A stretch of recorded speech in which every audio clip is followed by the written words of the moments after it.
ধূপগুড়ি কাণ্ডে আরো দুজনকে গ্রেফতার করল পুলিশ। ধৃত অনিল বর্মন ও বিজয় বসাক দুজনেই এলাকায় তৃণমূল কর্মী বলে পরিচিত।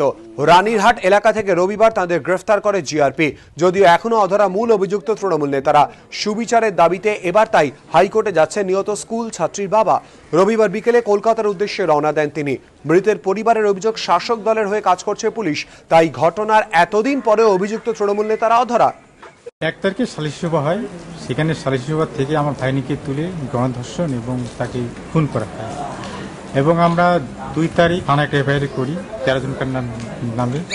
সেটা আজ পর্যন্ত প্রশাসন কোনো আসামিকে গ্রেপ্তার করে পারেনি, যেহেতু তারা শাসন দলের তারা আছেন যারা বিচার করতে গেছেন সালিশির সময়, এবং প্রশাসন এটাকে ধাপা চাওয়ার জন্য একটা চেষ্টা করতেছে। এই জন্য আমরা কলকাতা হাইকোর্টে যাচ্ছি। 2 সেপ্টেম্বর সকালে ধূপগুড়ি স্টেশনের কাছে এক ছাত্রীর দেহ উদ্ধার হয়। পরিবারের অভিযোগ, তৃণমূলের ডাকা সালিশি সভায় বাবাকে মারধরের প্রতিবাদ করায় গণধর্ষণ করে খুন করা হয় তাকে।